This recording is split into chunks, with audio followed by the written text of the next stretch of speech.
However, I'm still dreaming it's up for debate, so fans mistaken, the story got lost in the pathos. Moments to fix, you need to get more than just Mako. Never worried where the hunger went, that's why they couldn't see what he was coming with. I learned the spells, I can recreate anything that these niggas claiming is too legit.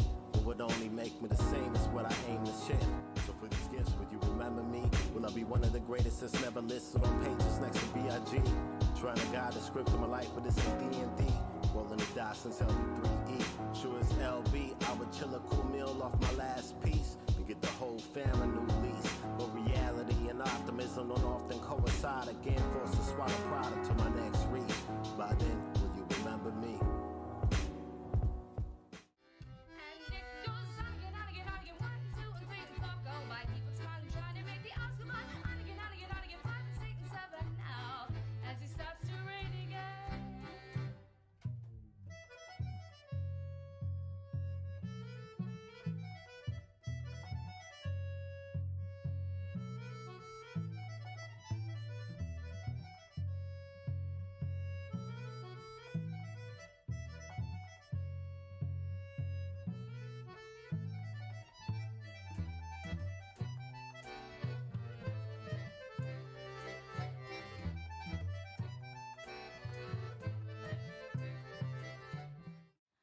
How am I doing? Hey, hey, tweet, too.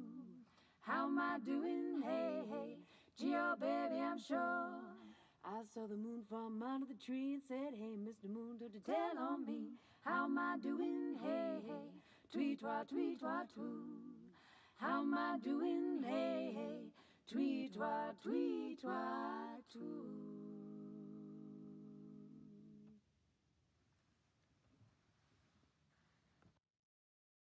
The world needs men like Evo Morales to show the rest of us the way.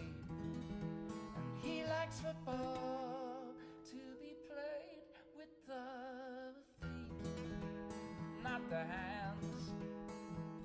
All the world over, people want their freedom in their own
Jupiter's eye, the power with wings that shiver. Sit back and watch the planets die.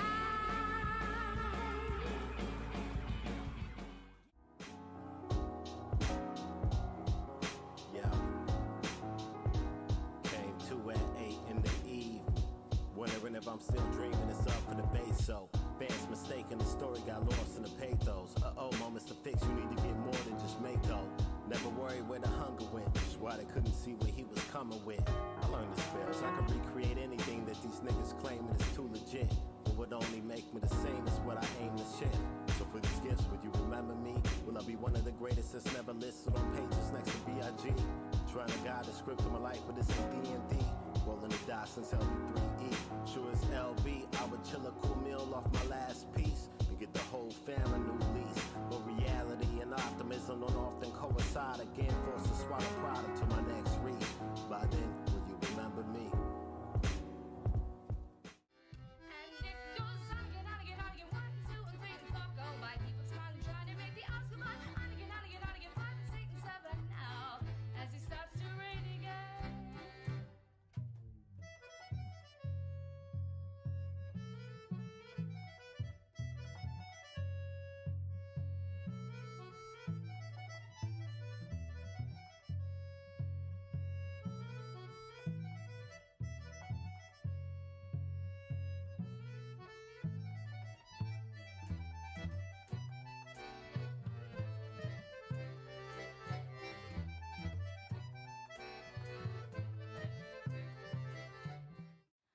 How am I doing? Hey, hey, tweet, twa, too.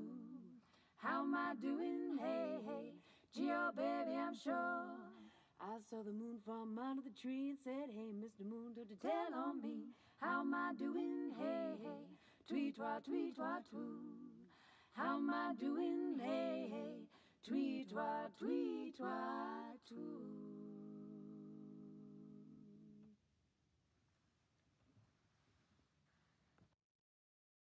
The world needs men like Evo Morales to show the rest of us the way. And he likes football to be played with the feet, not the hands. All the world over, people want their freedom in their own lands.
Because you won't be able to work tomorrow. Is this mine? Sorry, Graham, thank you.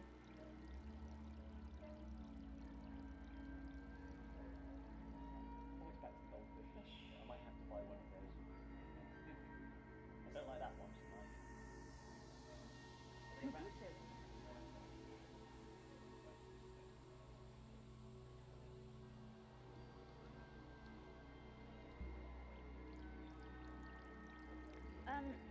Vikarama, is there music for between bits? No. There's no music from between bits? No. Andrew, Fine. this was... It's fine. Because I have to come off stage at one point and turn into Mrs. Hudson, but that could take about a minute. That's fine. Well, it won't yeah. take that long. It will though. It won't. It will though. Don't argue Where's with your me. positive mind? Where's my... I don't know, probably back in Folkestone. So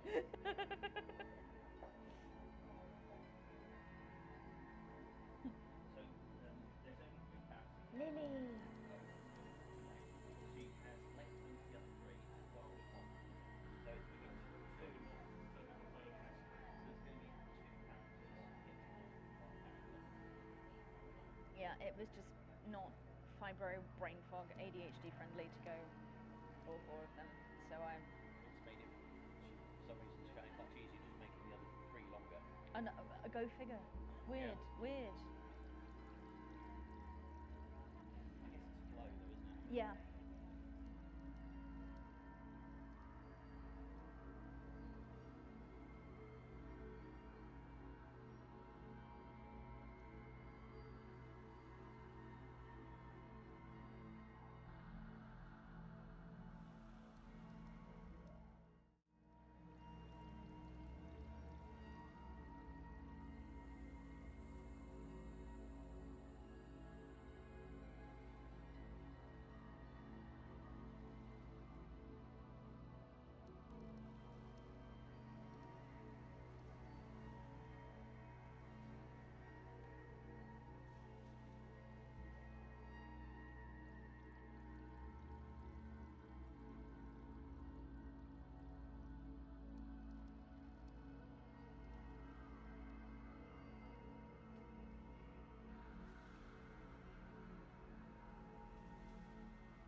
Good evening, everybody, and welcome to, lots of background noise. Welcome to the Art House Southampton. Welcome to everybody that's here in person and to everybody that's watching online. We're very lucky, actually, tonight that we've got people from all over the world.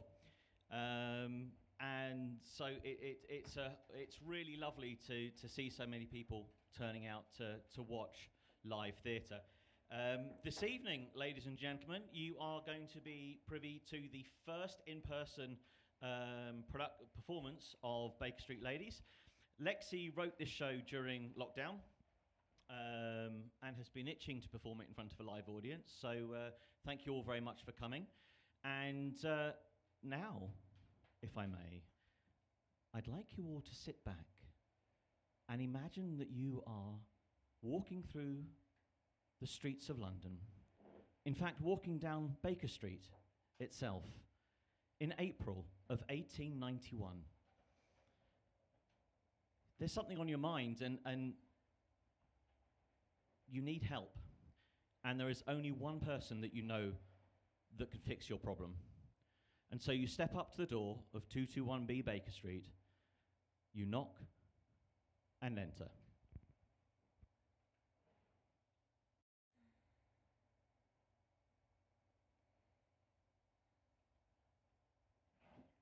Oh. Terribly sorry. I must have fallen asleep. I'm so sorry. Are you here to see...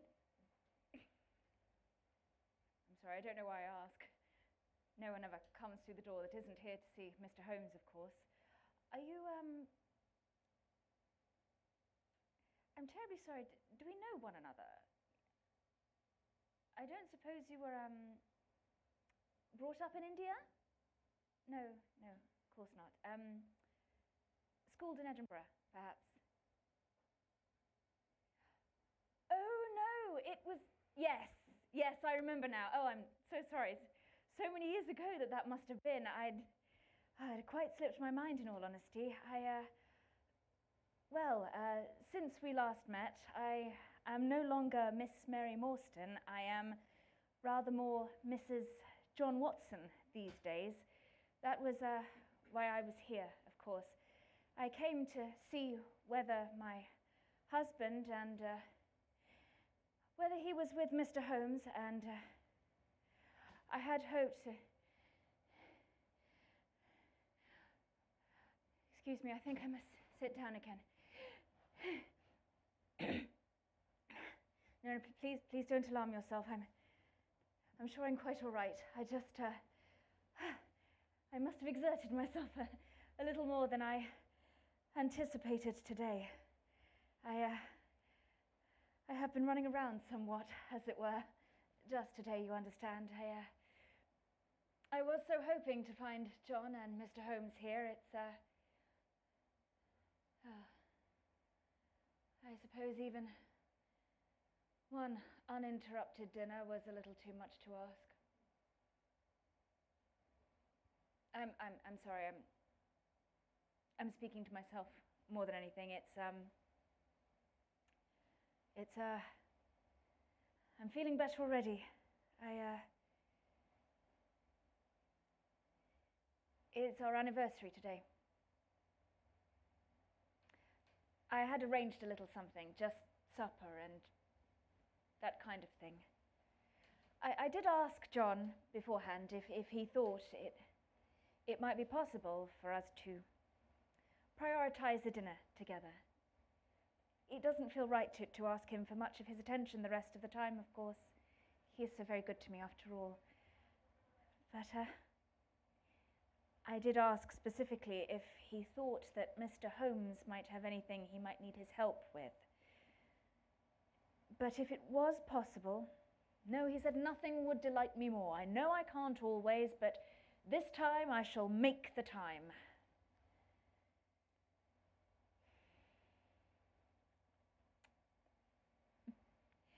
I've an aunt who lives in these parts. I occasionally visit her. Well, she's a cousin relation, really.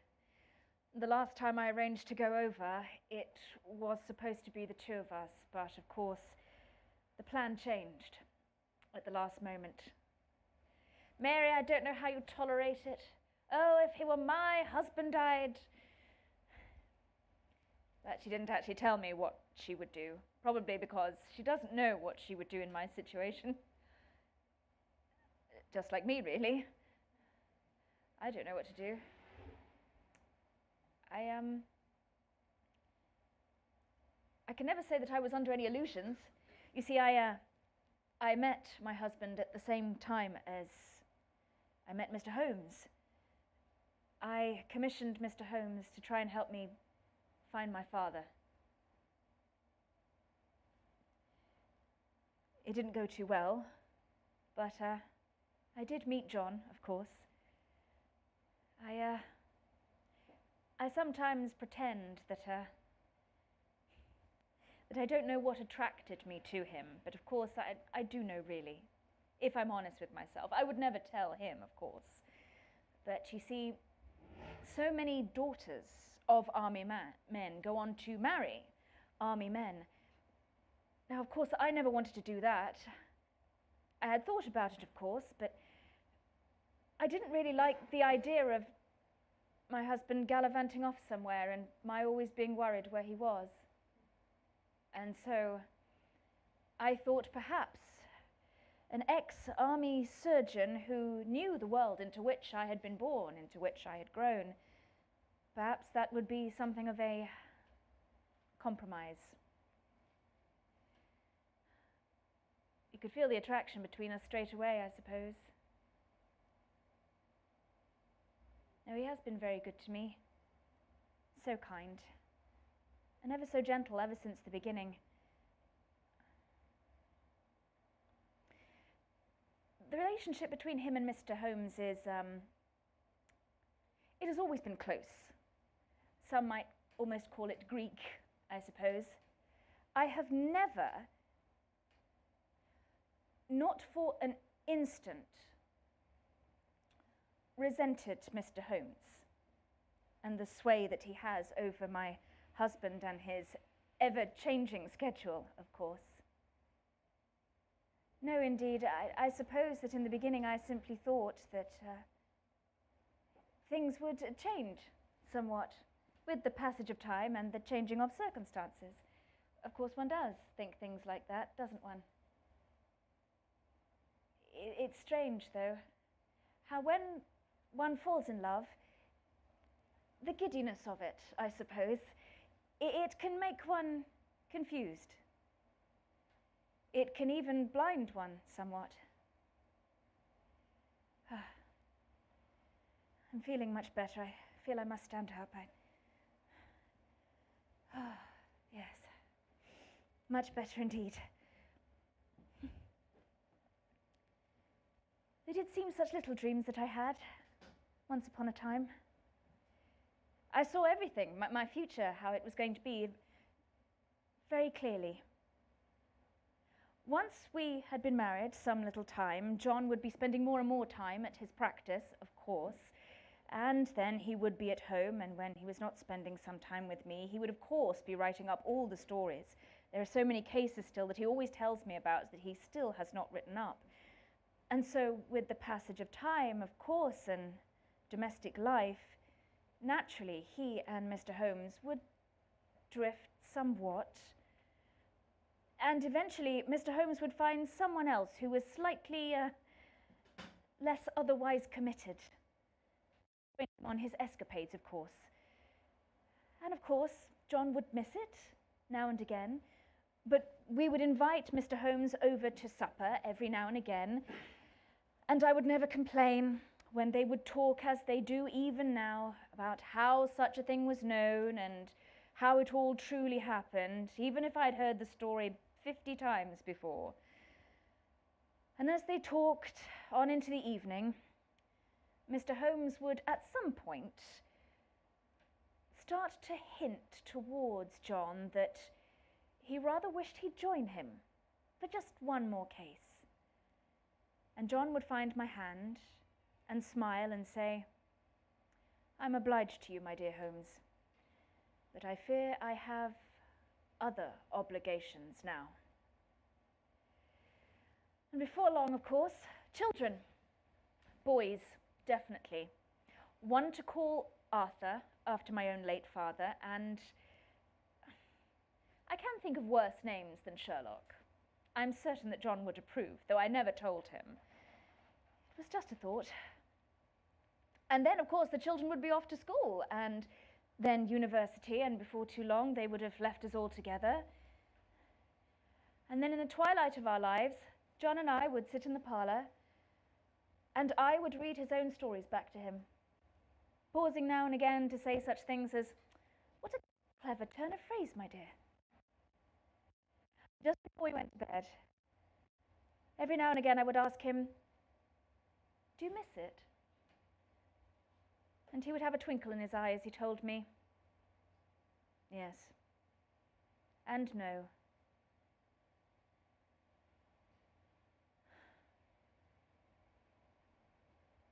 Yes. Love can hide a person. They can be hiding in plain sight, but they are so hidden by your love for them that you might not see things as they truly are. We had a quiet honeymoon, John and I, a very pleasant one, and on our return I think it was some weeks even, before I came down to breakfast one morning and there was a note waiting for me on the table. "I'm terribly sorry, my dear. Holmes has need of me. I shall write and let you know as soon as I do what has become of me, and I hope that you shan't expect me to supper." How sweet, I thought, that he's written to me, that he worries about my own concerns for him and his safety, and I didn't see it. Not even then. Some days, some weeks would go by, and then a note would turn up. Once, while John was away, I was governess to a small child. Her parents were away on business, and it was the first time that I really decided, no, perhaps now is the time for motherhood. Yes. Mr. Holmes could have John as much as he wanted, but my own next adventure is going to be of that as a mother. And I look forward to it very much. Yes, weeks would go by, and nothing. Sometimes the only things that we'd hear of Mr. Holmes was anything in the papers, or when John would read me some of his stories. And then yet another note. But of course, I knew what the nature of their relationship was. I just simply had to be patient. This time last year, or was it the year before? I can't be sure. I was arranging something for our anniversary. And then I came down in the morning and there was the note, propped up on the mantelpiece waiting for me. I didn't even read it. I knew what it said. It was an apology and some little description of not very much. But for the first time, when I looked on it, my feelings had changed. I suddenly felt as if it was some kind of bad omen, like an evil penny that keeps returning to you, and no matter how many times you give it away, it keeps coming back, and each time it does, the ill fortune that accompanies it somehow seems to grow. But that was the moment. He hadn't even realized the date. Why would he? But that was the moment when I understood. I did the strangest thing. I went back to bed. I lay in my bed for a good few hours. It was very strange. I almost felt as if someone had died. Not someone, of course. Some dreams. Some silly little dreams, of course. As soon as he returned, of course, I pulled myself together quite sharply. I suppose a husband expects a wife to look after herself and her own feelings. That is why, at all times, I'm able to smile and look kindly on him, but still I always hold back from some of the things that I wish to say. Such as when he storms through the door and he has to retrieve his revolver. I've always hated that gun. Every time he comes back to retrieve it, to me it represents all of the danger that he is charging into. I've learned to hold my tongue. The number of times I have wanted to say, for God's sake, John, is it worth it? Put that down and stay at home, please. But it is not simply that I don't know if he would listen. I couldn't say it to him. In a way, it is not my place. That note on my anniversary, that showed me. If there was to be any third person in the arrangement between myself and my husband and Mr. Holmes, it was not Mr. Holmes in our marriage. Still, I prayed for a child. Who was it who said, yes, you can never change your husband. You can try and both of you can be miserable, or you can find your joy in other things. And of course, I thought that that would be enough. I truly did, until I perceived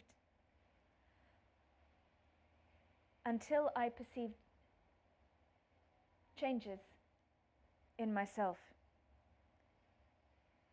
I only really began to be sure of what they meant a few days ago.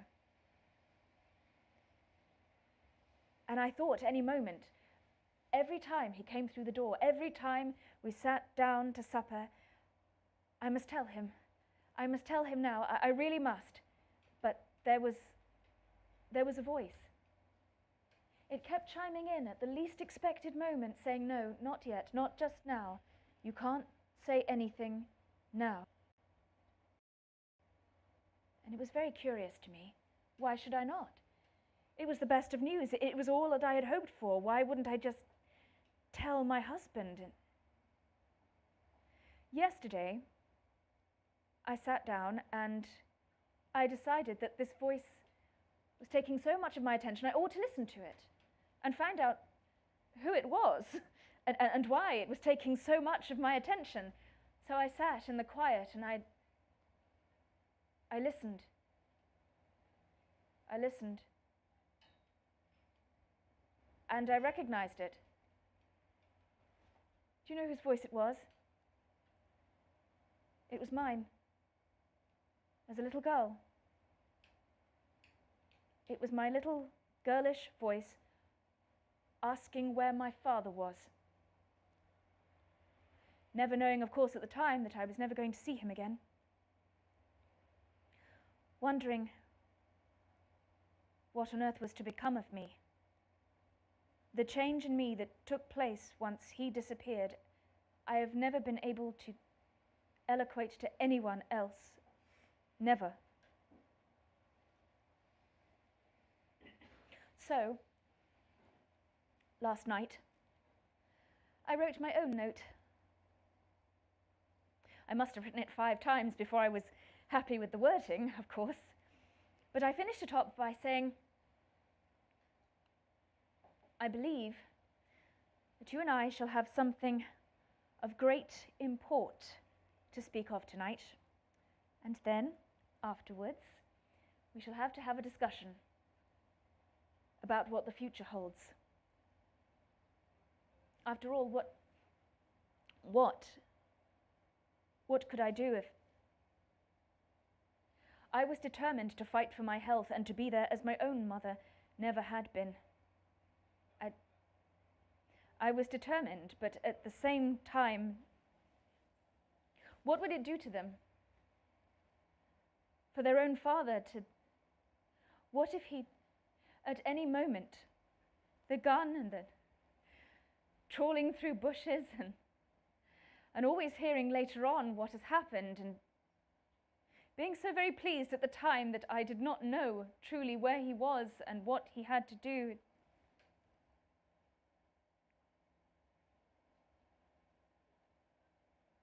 Somehow I left all that out of the note.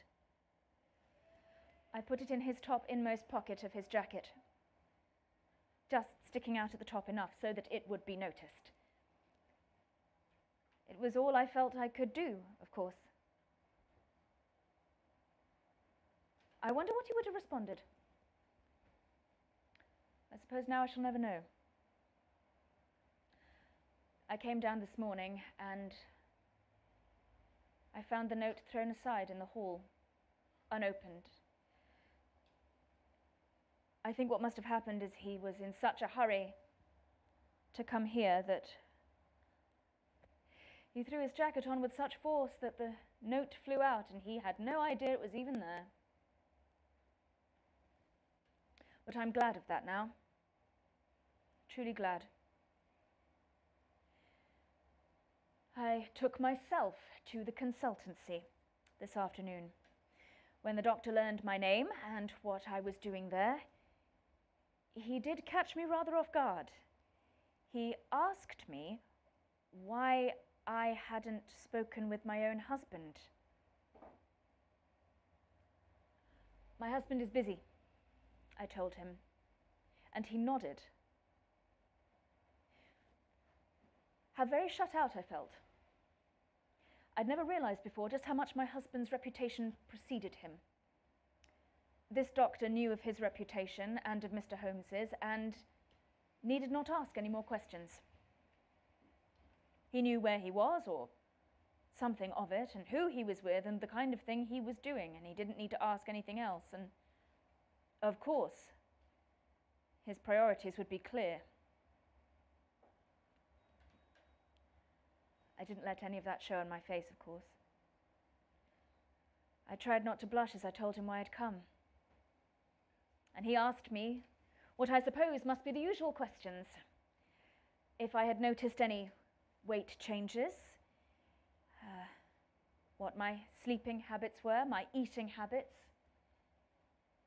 where particularly I ached, if I always seemed as fatigued as I did at that moment. And a line started to form between his brows as I gave him my answers. And all of a sudden, I had a realization.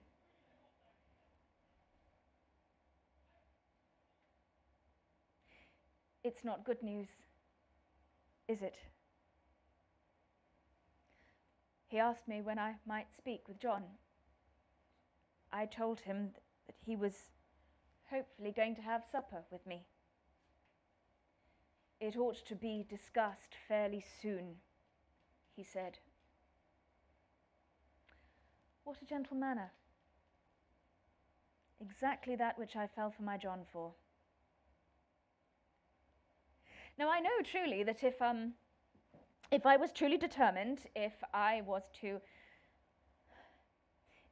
try and find him, I could ask the Baker Street irregulars to go and find him. I'm sure they could. They are resourceful enough. If he knew, truly, if I told him, I know, under those circumstances, he would come back, but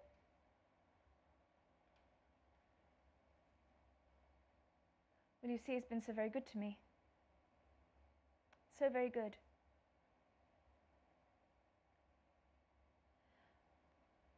Aside from my father, he's been one of the greatest blessings of, and I suppose he shall be the love of my life. And so I must find some way to overlook the fact that I am not his.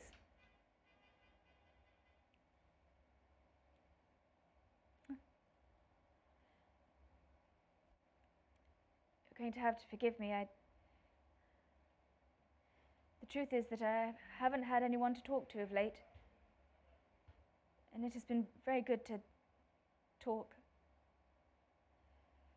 I feel much better now. I shall be leaving now. I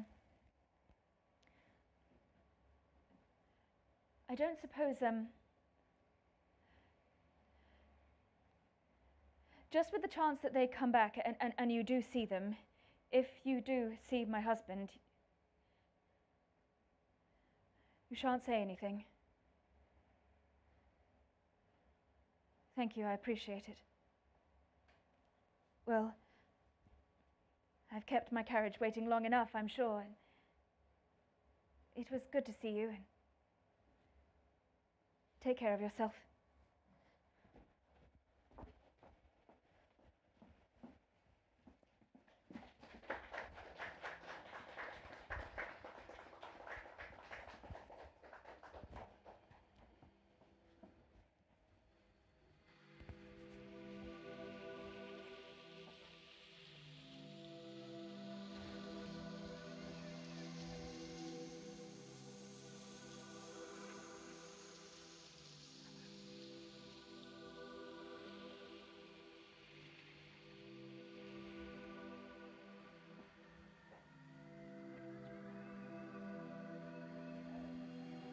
Never mind all this thing coming and going. I don't know. No matter where I seem to go, and there's never any time to... Ah! Oh, dear. You didn't have to give me a fright. I didn't know anyone was up here. Did you have an appointment, dear? I haven't seen Mr. Holmes nearly all day, so I'm afraid you might be waiting a while, no matter what. Oh, look, another ruined dinner. I no longer suffer any surprise, I'm afraid to tell you. Oh, what a life. Will you be home for dinner, Mr. Holmes? I couldn't possibly say, Mrs. Hudson. Well, what shall I put on the stove just in case you are home, Mr. Never at Holmes? Anything you like, Mrs. Hudson, anything you like. Oh, it's enough to turn your hair grey. Honestly, I don't know what he did before he came to live with me. I really don't. Well, I suppose something. He had women, mother, sisters, and no doubt an army of maids to clean and muck out and pull bullets out of walls and clean ash and needles and God alone knows what else up off the floor. Goodness gracious me. You know, I never foresaw any of this back in 1881, it must have been, when I had two gentlemen coming to look around the rooms and to inspect them to see if they were good enough to rent. If only I could talk to my younger self, I'd say, Martha, you're a fool to take these men at face value. Well, I could tell that neither of them was a rogue and that they could afford the rates, if you know what I mean. Well, Mr. Holmes comes in here and he's walking about like he's trying to get away from a wasp. Oh, yes, this is very well. And then he goes into one bedroom and he stops and says, oh, no, this will never do, this will never do. At which point Dr. Watson chips in and says, don't worry, Holmes, that can be my bedroom. And it all worked out in the end, of course. But you know, it was Dr. Watson trying to hide his ever such a slight limp that really did for me. I've always loved an army man. I'm quite glad I never married one, but all the same. No, a young army surgeon who is paid a permanent price by doing his duty by his country in Afghanistan and now wants nothing more than to settle down and practice while living with a friend.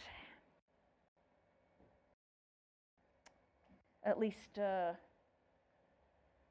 he always thought they were friends. Here's some very funny things here in London, you know. Something you'd never hear about if you'd stayed living up between Stirling and Paisley, like everyone thought you might. Well, I knew a thing or two, but, well, I've a cousin. I've many cousins, but one in particular, Geraldine. Now, she's got a boy, Fabian, and the family likes to call him the odd one. Oh, he's a lovely boy, really, but when they came down to visit in London, a few years ago now, Fabian was very excited to go off and look about London for himself. But no sooner was he out the door than my cousin was there, almost in floods of tears beside herself. Martha, she tells me, I don't know what to do with him. He doesn't want to get married. Have you ever heard such a thing? Girls, he knows plenty of girls, but he's only ever friends with them. But there's something unnatural whenever he meets a young man. And I'm at the end of my tether knowing what to do.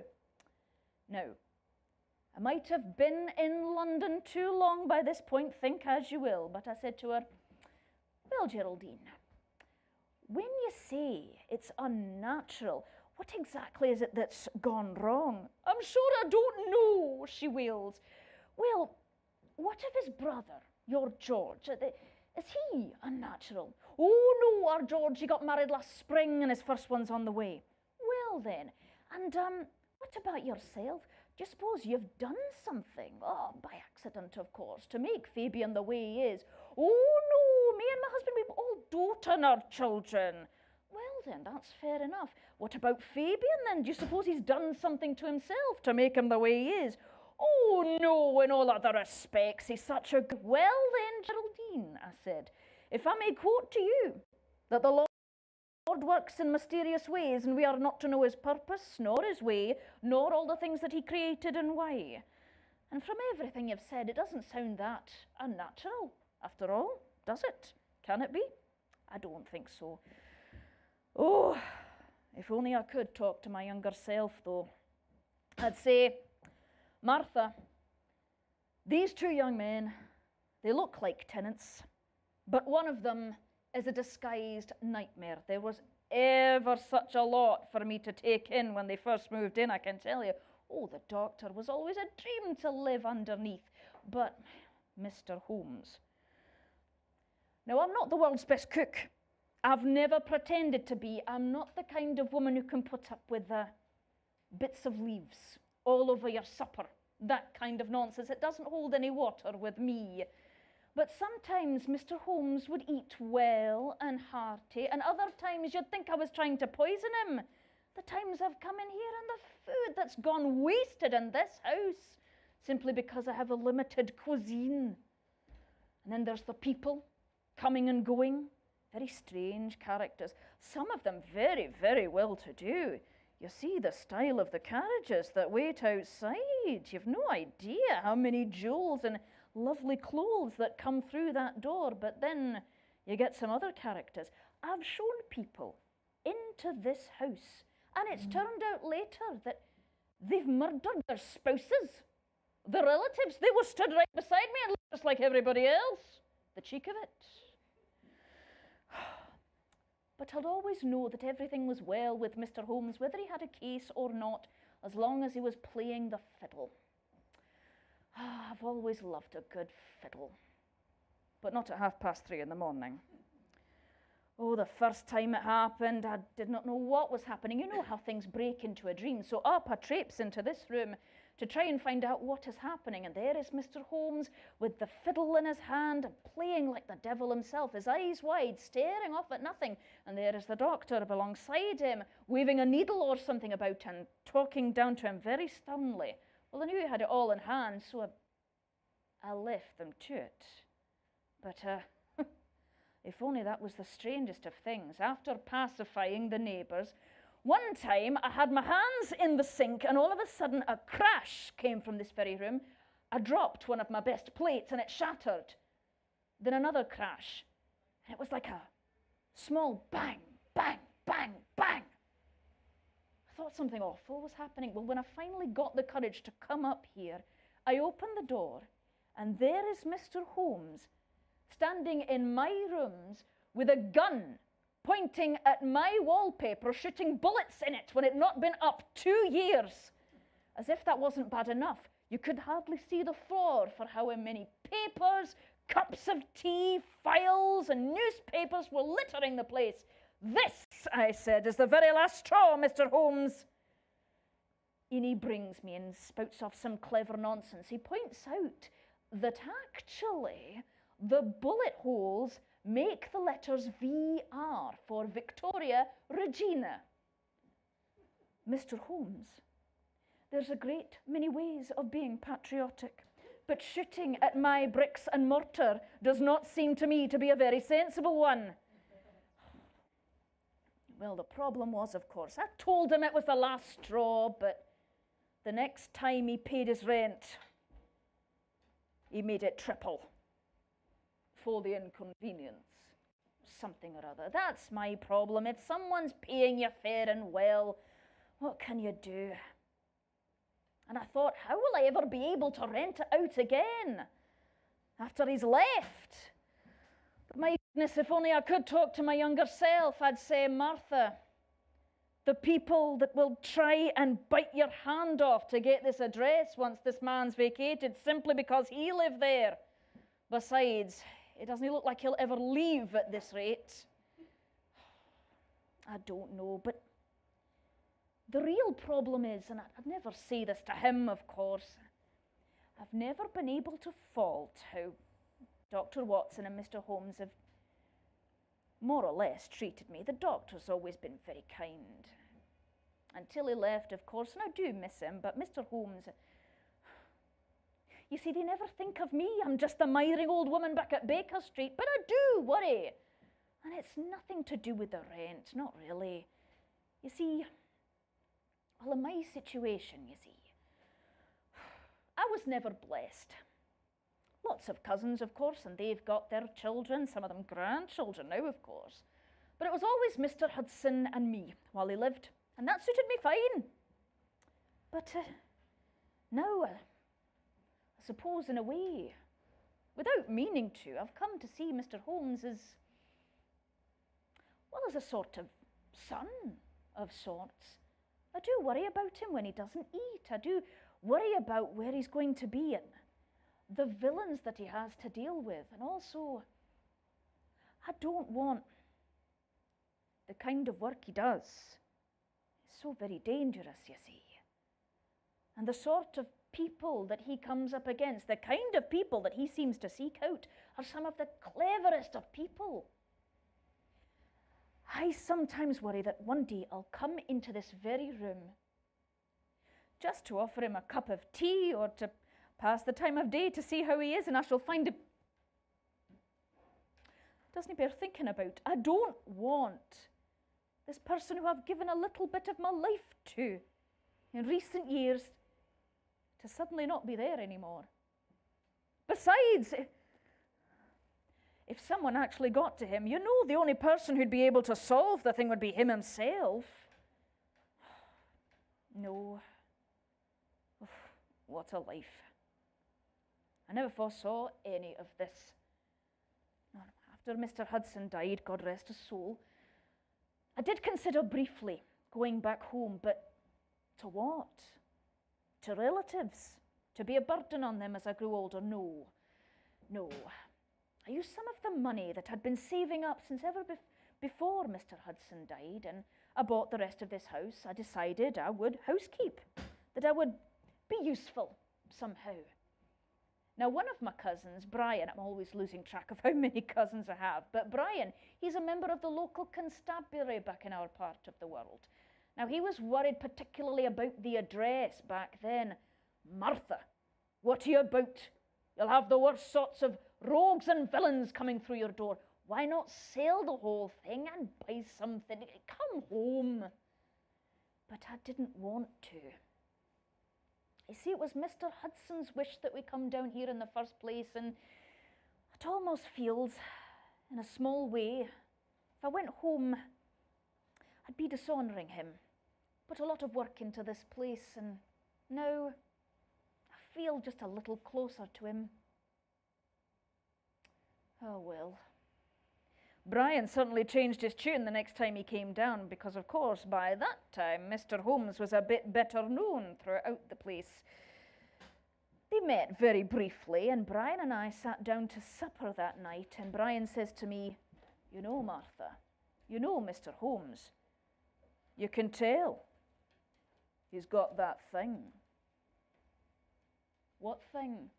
"Oh, Martha, you know, that thing. Like Emmett has. He's all right within himself, but, you know, he's Different? I don't think you'll find anyone more different than Mr. Sherlock Holmes, Brian. Aye, but that's what I mean. It's my thinking that the same things that make him different must also be the same things that make him brilliant. Now, here's the thing. If there are people in my own constabulary that have heard of him and are seeking his advice, I say that such differences, well, there must be a place for him in this world, for people such as him. No, I go beyond it. I say such differences are necessary in a world such as ours. Oh dear. If only I could talk to my younger self, what would I say? But still, Mr. Holmes, for all his differences, one of the real problems is that he is a man, I suppose. You can never know his true mind, not with any man, but especially not with a man like that. You can try and guess it, but you never know if it's actually what he's thinking or if it's what he wants you to think.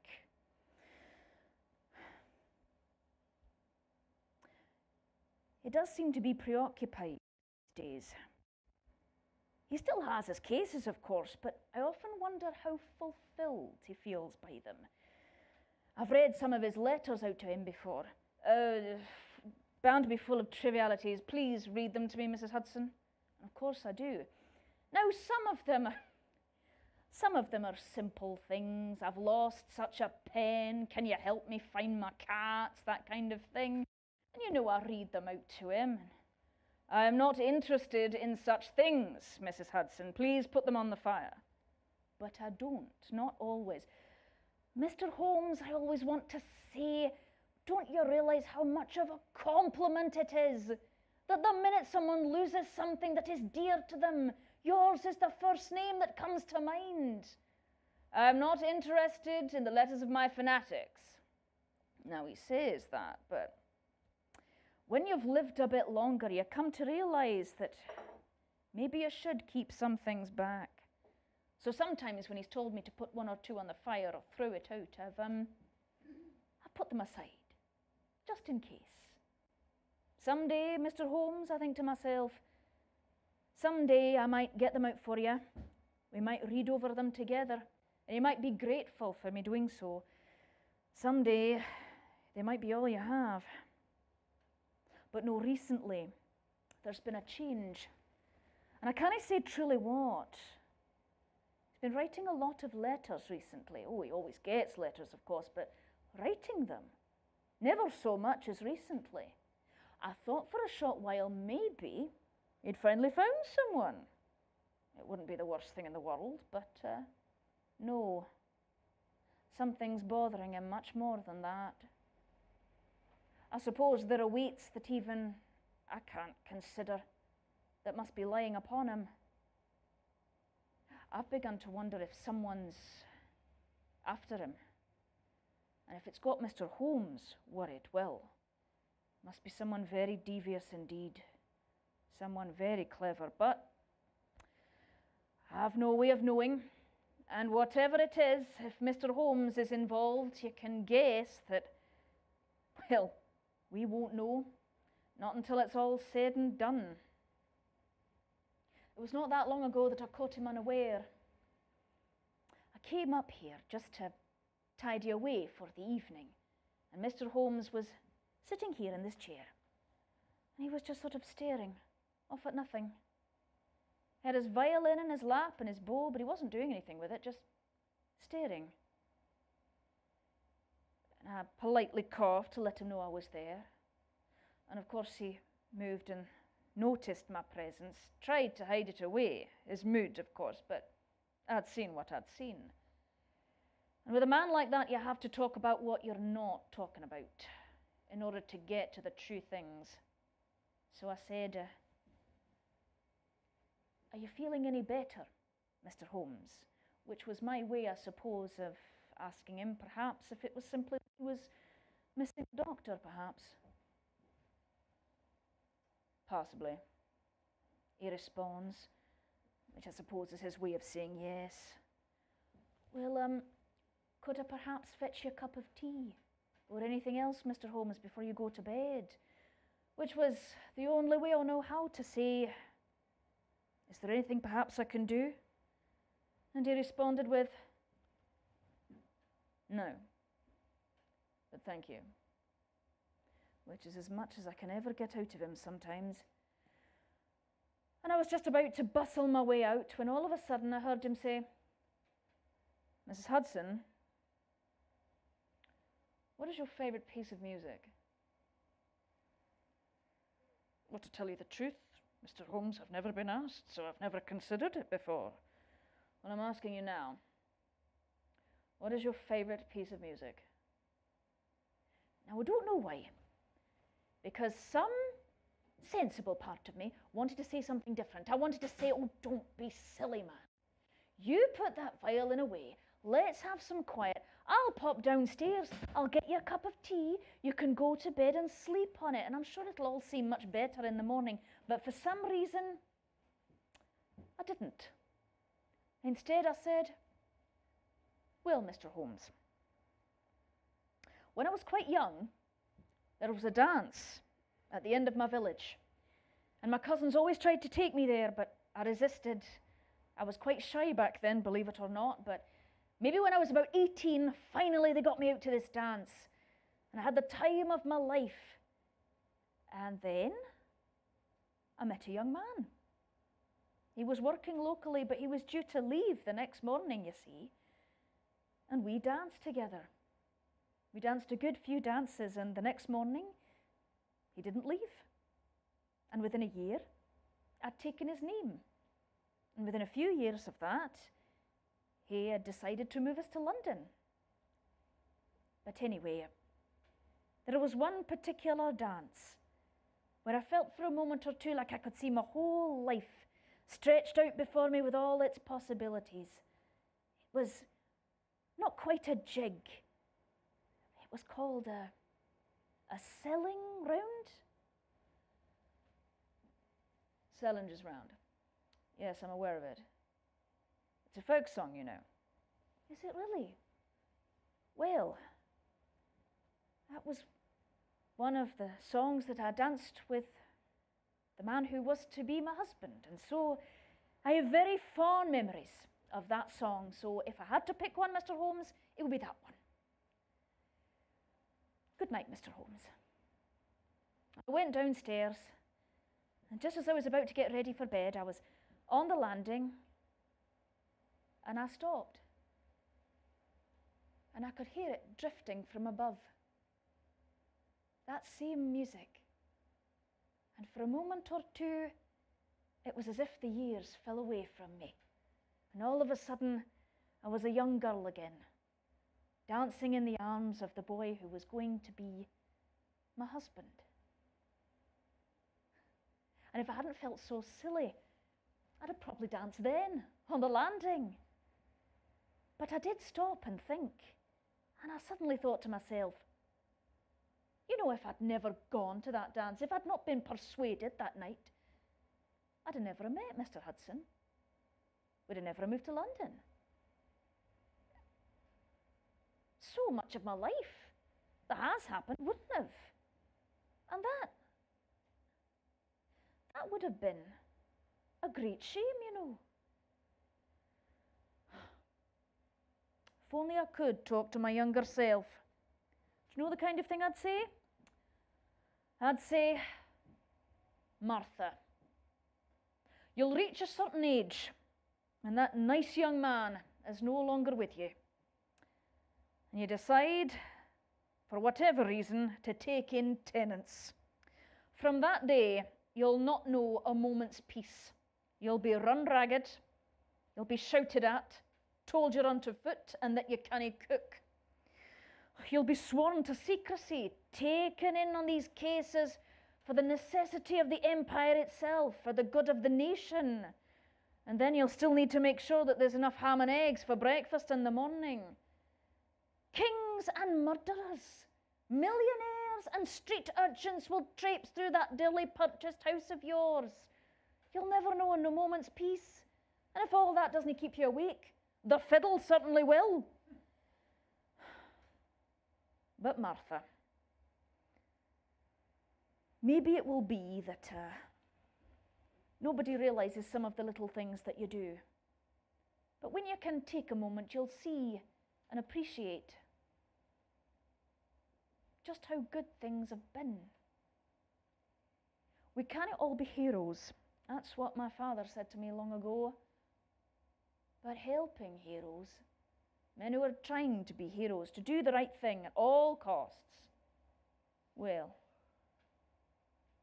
that's about as fine a work as you can otherwise do. And Martha, when you realize that that is what you do in your own small way every day, you'll never feel more proud and alive.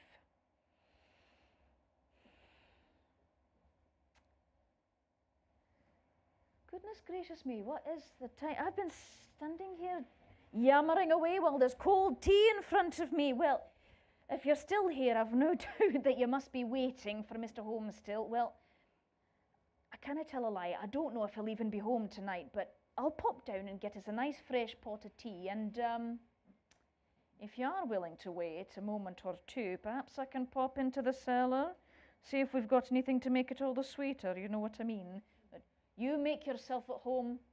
I'll be right back.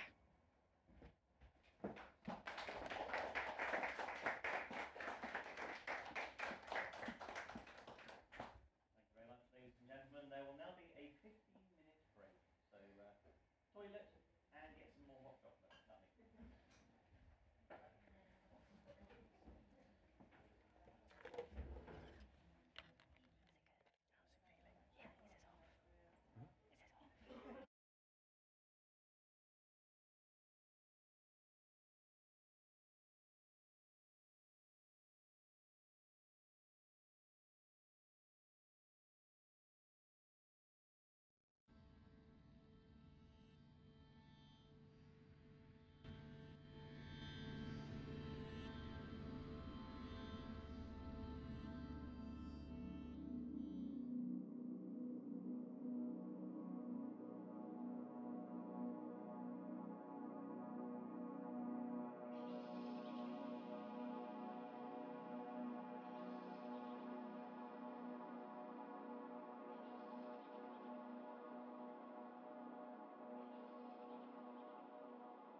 Andrew?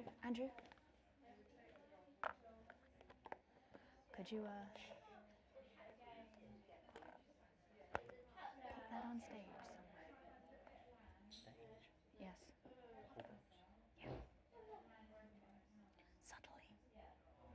Under the chair or something. No, fine now.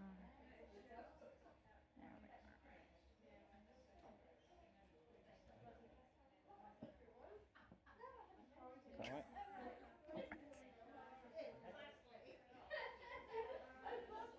Hello, ladies and gentlemen. Welcome back for part 2 of Baker Street Ladies. Sit back. And let's see who else is home at 221B.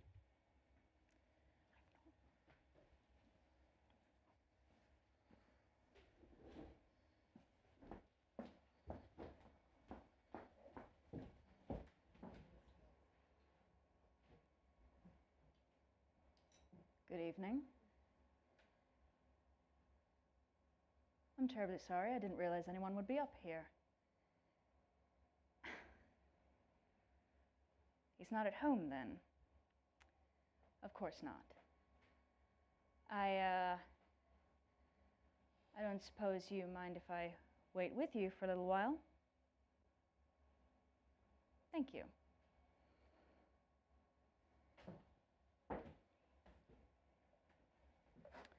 Cigarette? Never mind. Strangers and all that.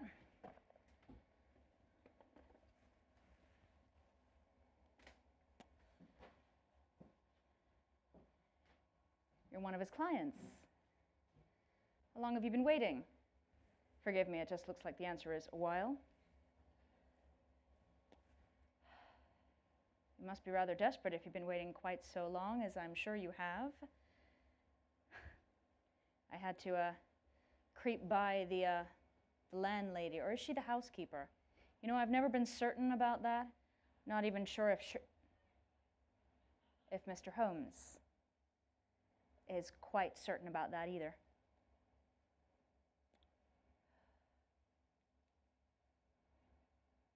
How long were you intending to wait? I'm terribly sorry.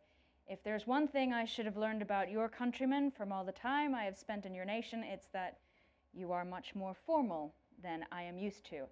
It's Norton. Mrs. Irena Norton. You know, it's been a good few years since I took on that name, and I still can't get used to it. I suppose it would have a certain prestige over here. My husband happened to be a very well-known and respected British lawyer. Maybe you've heard of him. Godfrey Norton? Back when I met him, my last name was Adler.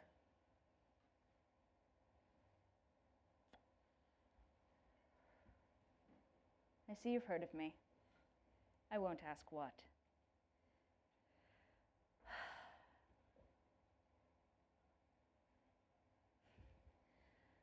Strange to find someone else here. I keep forgetting Mr. Holmes's popularity these days.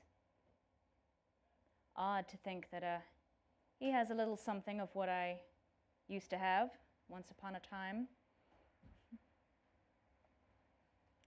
Strange even to be back here at all. The last time I came here, I thought it would be the only time. I thought business was concluded, so to speak.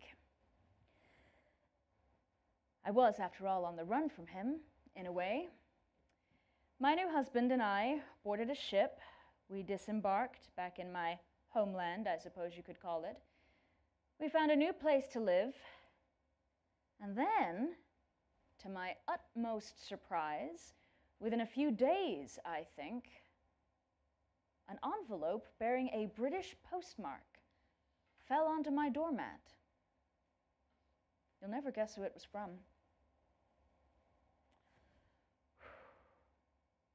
Should have stopped it there. I knew who it was from. I shouldn't have opened it. I should have burned it. or just pretended I'd never seen it, but damn my curiosity. How did he know? Damn him. So eventually I opened it, of course. It explained not as much as I'd wanted it to, and asked if I would be so good if I could possibly reply to his letter. He talked about keeping himself sharp, said that if I did not respond, he would know that somehow he had mistaken. He had made an error somewhere and would try harder. I left it almost too long. I wanted him to think he'd got it wrong. For days, maybe even weeks, it just sat in my desk, but it was almost like it was shouting at me. I wanted him to think that he can make these analyses without assumption, and he can find the most intricate details to things that no one else can, but for all that, he couldn't understand me. And I was absolutely furious when I realized that I was lying to both of us. I made a little negotiation. I didn't write, I sent him a postcard. I didn't sign it, naturally. But the view on said postcard was a very clever rendering of a view not dissimilar to what I saw every morning when I looked out of my window. That should be enough. He's the master deducer, after all. That, I thought, yes, that now is our business concluded. Suddenly, I was in a position that I'd never been in before. Just then, you see, I was suddenly a woman of leisure. I didn't really know what to do with myself, almost. But, I'm of the school, given my own background, that a woman always has to do at least something that she doesn't want to do at any point. And for the first time, I didn't. I had a husband who, for whatever reason, seemed to dote on me, gave me anything that he could. He had a good profession, and he was good at it. He found work almost straight away, and I settled in to being a lady of leisure, of society. For the first time, I felt safe, and the beginning of fulfillment.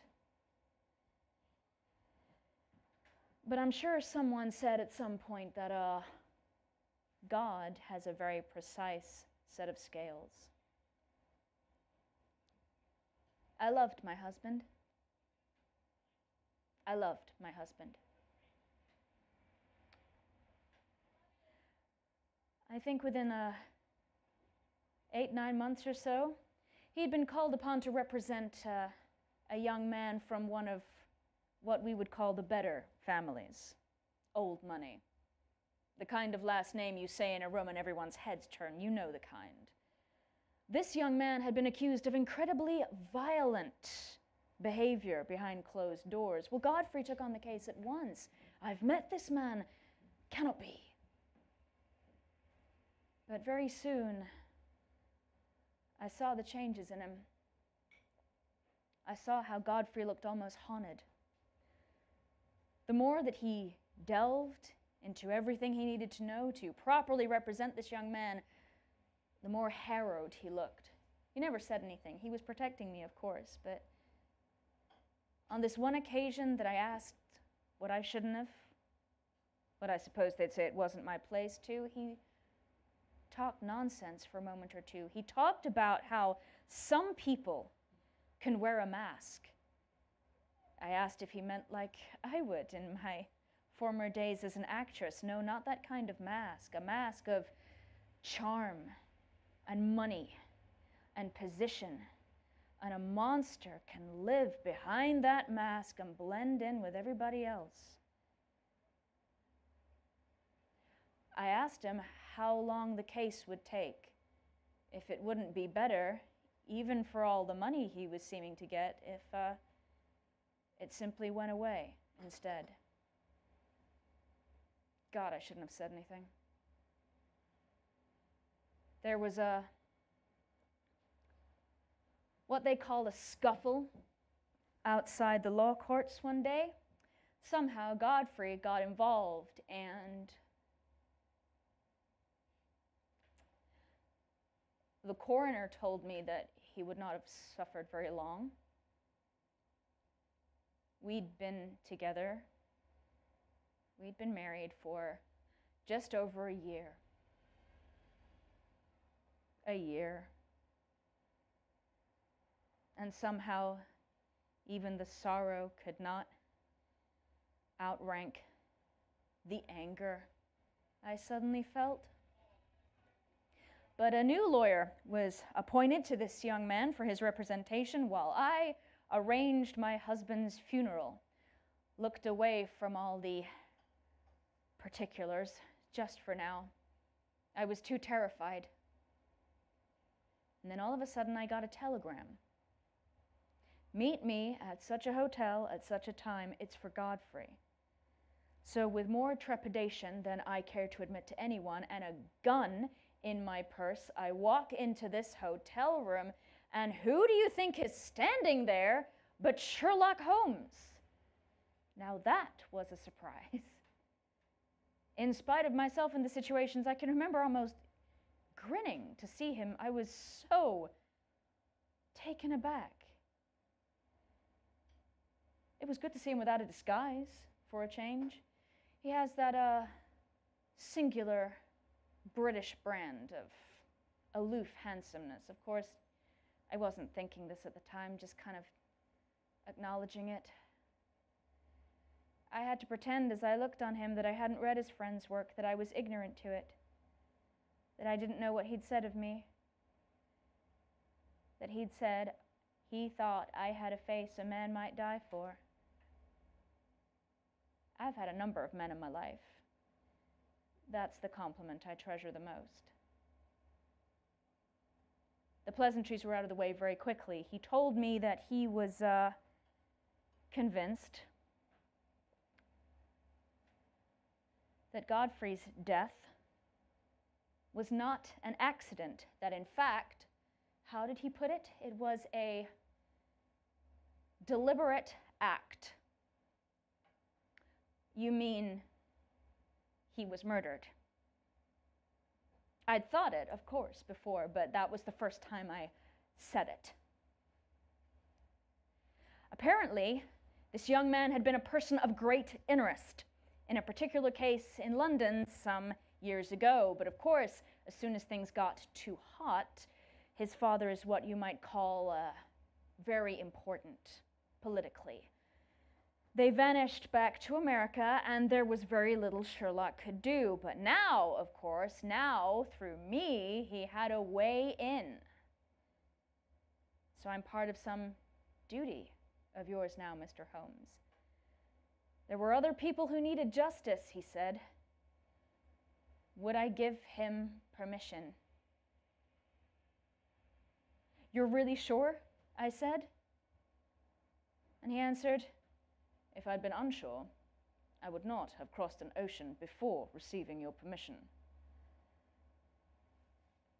I told him I didn't even know my circumstance at the moment. I didn't know. I didn't know how much money I had. I didn't know what my means were. I didn't know if I could stay in my house or if I would have to leave. I didn't know where I would go. I didn't know who would take me in and who would reject me if it came to it. And that man did the strangest thing.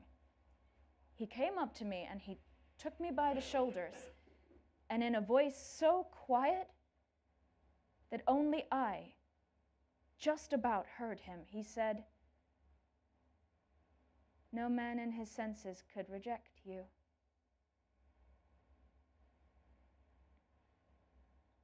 I gave him his permission. I don't know what he did, but he did it fast.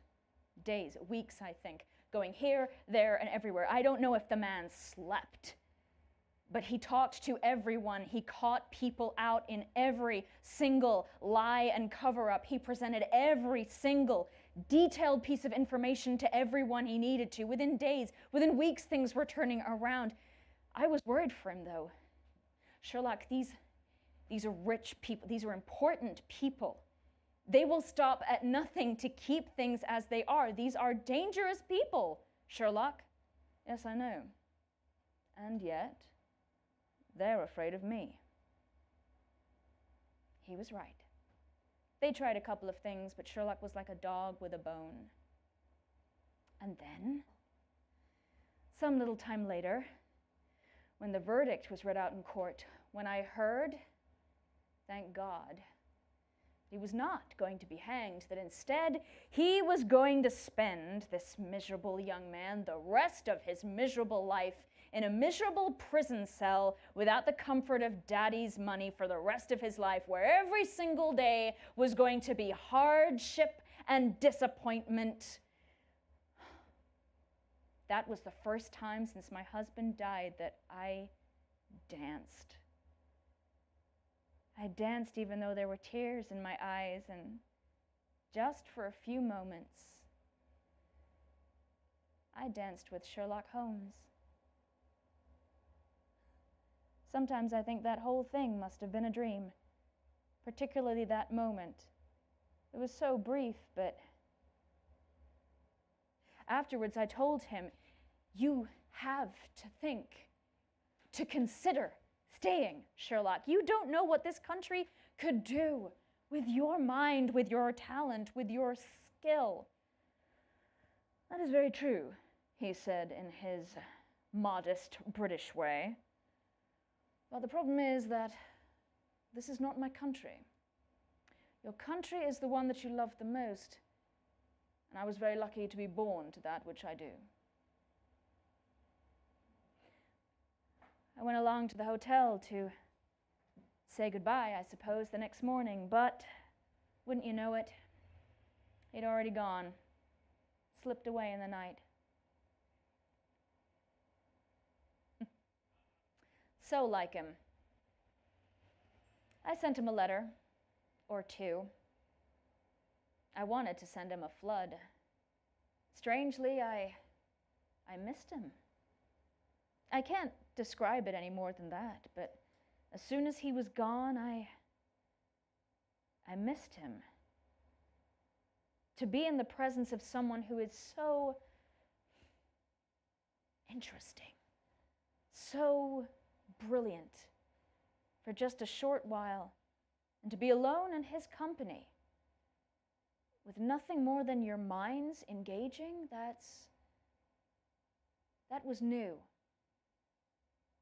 For the first time, I felt as if through the darkness, somehow, someone had seen me, had truly seen me. I don't care to describe it any further, but I wrote him a few letters. Sometimes I even got a response. If he was on a case, I knew I had no chance, but once or twice I'd barely allowed the ink to dry on the letter that I'd sent before I got a response. I had to read between the lines, of course. Things were, not as he'd thought they would be, I think. Sometimes he would just plain say that things were a little too much. I suppose human nature and all its deviousness, which he, of course, has to see to, sometimes it's just plain devious, and sometimes there's no thought, no panache, no cleverness behind it. And it all feels so trivial. And strangely, I understood. There was only one time I let my own guard down, you know. I sent him a telegram. I never expected a response, naturally. But it simply said, S.H. Do you ever wish you'd stayed? He wouldn't respond, I thought. He'd write it off. And almost so long afterwards that I'd forgotten what I said, I got back, I.N. every day.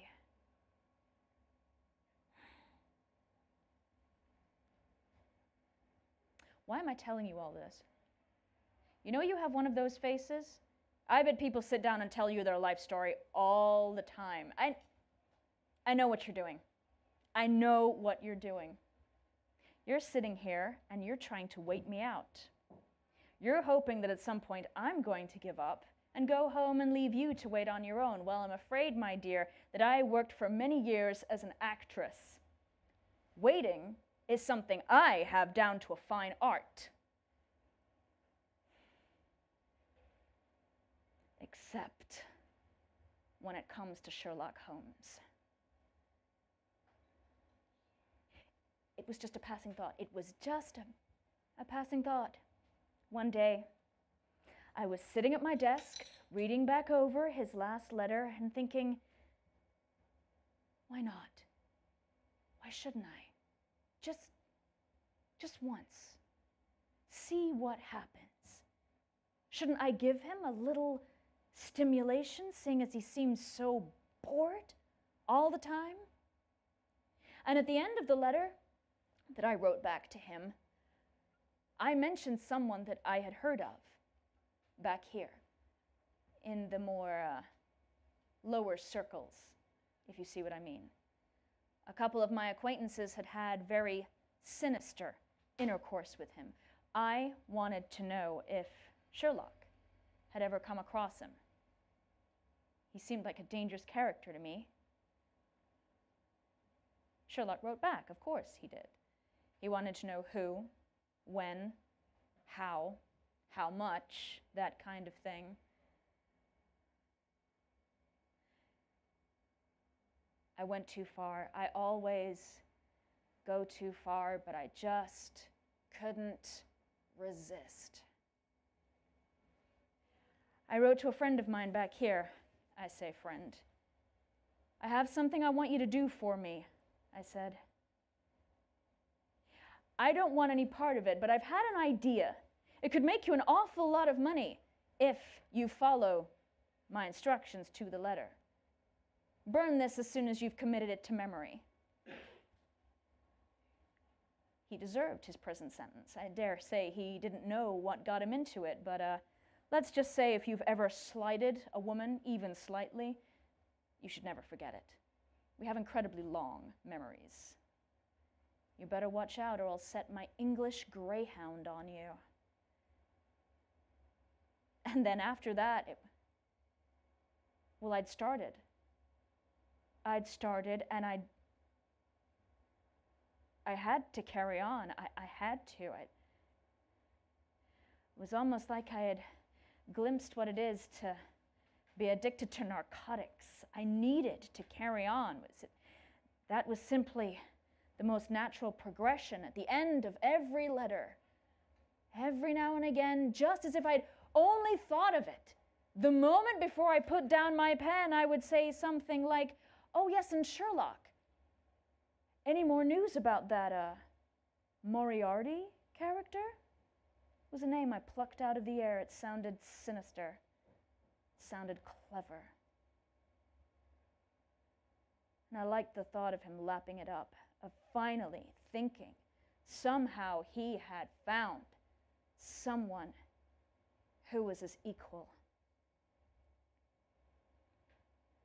But I'd started on a path not to be his equal, but somehow to find a way to surpass him. I would wake up in the middle of the night and write idea after idea after idea.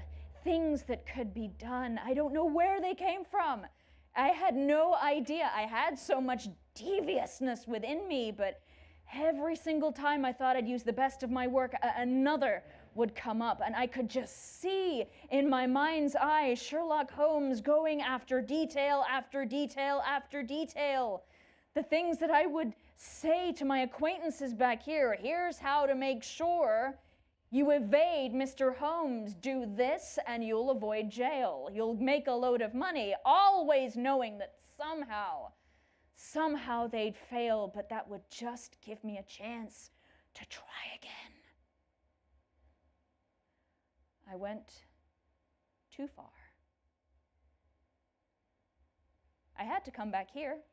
I wasn't going to let everyone else have all the fun anymore. I purchased a house just outside of London, close enough but far enough. My letters started getting diverted here. I needed to know what was happening. People were giving me daily updates.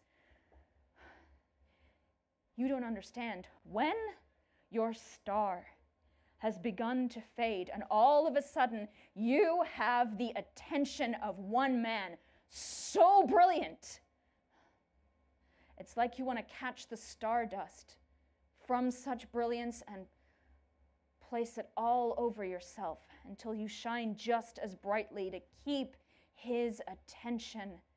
I had never known anything like this. I have been in the bed of kings, and I have never known that before.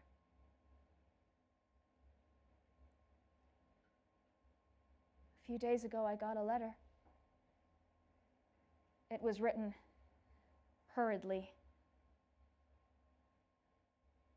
Haven't heard from you in so long. And at the end, in tiny writing, like he didn't want even to write it, please tell me you haven't been gotten to. And I was holding it in my hands, holding it there in my parlor, looking at it. This was everything I wanted, but no, not like this. And suddenly I realized I could ruin him. Not just his career, but the man himself. If he realized, if other people realized that he had, in one way or another, been trounced, not just once, but many, many times by me, it could kill him. But how was I supposed to stop? And just as I was wondering what on earth I could do, how I could stop this thing that was taking up my every waking moment, my girl came into the room and said, "Mr. Sherlock Holmes for you, Mom."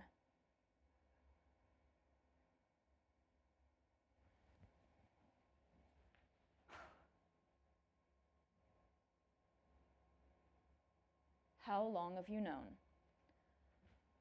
I suspected from the beginning. I found it very, very unlikely that even given your particular circles that you had heard of someone, what was the phrase you used? That I had not. A Napoleon of crime? I was very proud of that turn of phrase. Yes, it does have a certain ring to it, doesn't it? However, I have come because this must all stop at once, immediately. You have put yourself in incredible danger, and besides that, this must come to an end immediately.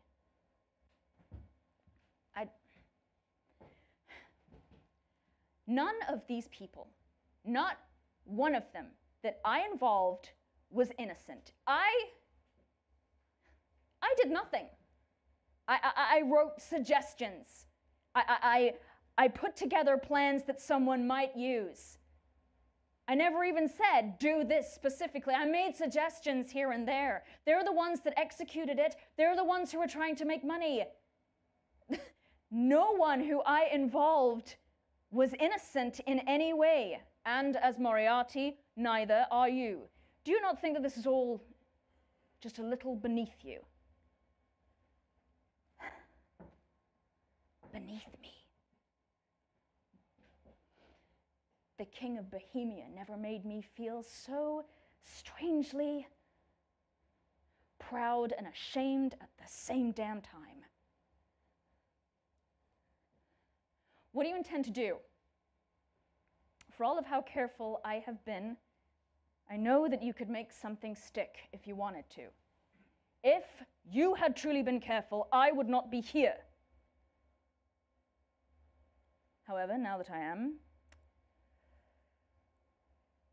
there is something that we could work out. Sit. And Sherlock Holmes did the last thing I expected him to. As I sat there, like a dog obeying his master, Sherlock Holmes stood there and he talked. He must have talked for 5 minutes. I've never known him to talk so much. But again, I had to read between the lines. I'd been right all along. He was bored. He was bored. Everything was so trivial. I could hear it. Watson and his stories, they were just too much. Baker Street and London, it was just too much. Human nature and the piddly little crimes that were brought to him were just too much, and he wanted to escape it for a while. So let me make sure that I understand you. You are asking me to say nothing about Moriarty. You're expecting me to keep quiet about it so you can get away? That's what you're asking me? Not exactly. I'm not asking you. I'm telling you. This way you avoid a prison sentence and I can avoid other things. What is your response? Sherlock, there is no doubt in my mind that you are not going to give me a choice.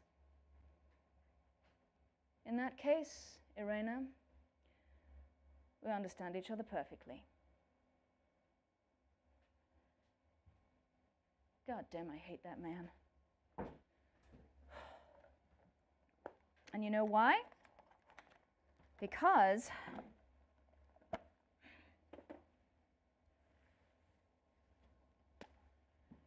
there's no other man like him. I hate him for it. I really do hate him.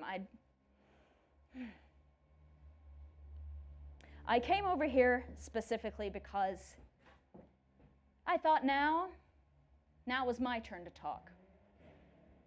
Of course, I knew that either he would have done as he said he was going to do and he would not be here, or otherwise he would be here lying in wait. And even for those few minutes before he took me off to wherever they were going to keep me for however long, I could talk and he would be there and he would have to listen to me. But goddamn, I hate that man. I hate him. He hasn't told me where he's going, if you want to know, but he's gone.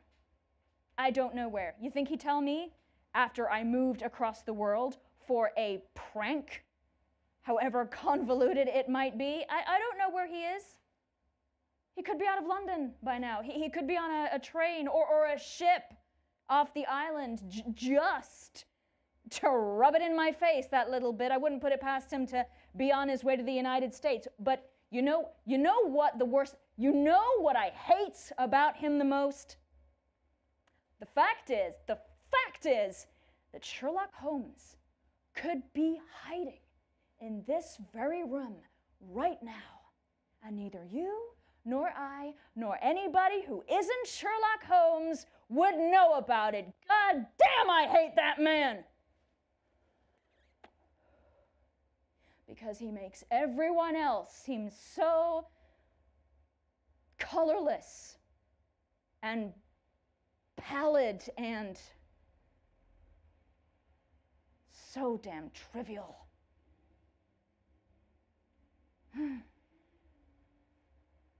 But for just a few moments, you should have seen us dance together.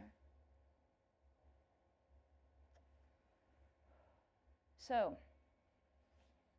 I think if you're going to wait for him, you're going to be somewhat disappointed, my dear. I think the only person who is never disappointed when it comes to Sherlock Holmes is Mr. Holmes himself, somehow. But it has been as pleasant as it has been frustrating to meet you. And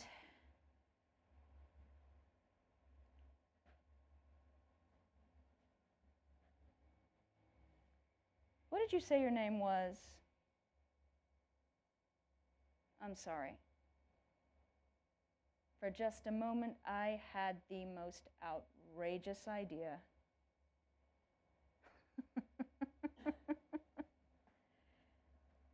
Well, I'm going to have to trust your discretion for a number of reasons. Firstly, of course, if you tell anyone what I've told you here, they won't believe you.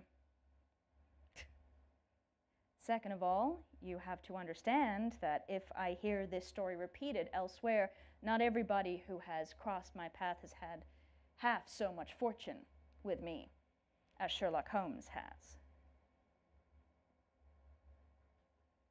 In the very unlikely event that he does come back, that you do see him before I do, you tell him.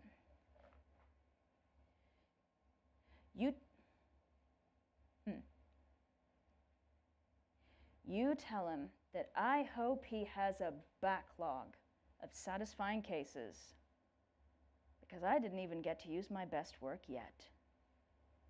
Good evening, whoever you are.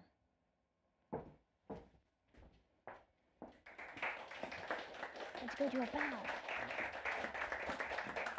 Thank you.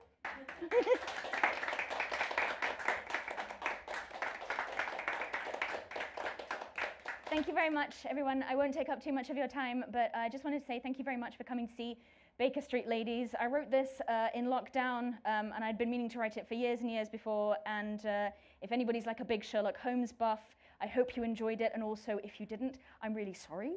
But like, I totally get the kind of like, do I like it, do I not, because we're playing a little bit with canon, but I do hope you enjoyed yourself. Thank you very much for coming out and both supporting me and the art house, which of course lives off people actually coming into the place, so I'm very grateful. Thank you very much, and I hope to see you another evening. Thank you very much. Thank you.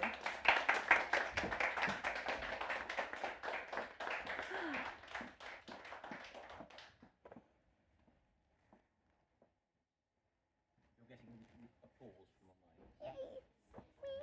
Really? Let me see. You're still actually finishing, as you can see. Yes. For me. Oh, I don't look that bad, actually. Whoever you are. That's obviously. Yeah, that's so... He couldn't hear you at the beginning. But you know, I don't know. oh, Papa. Couple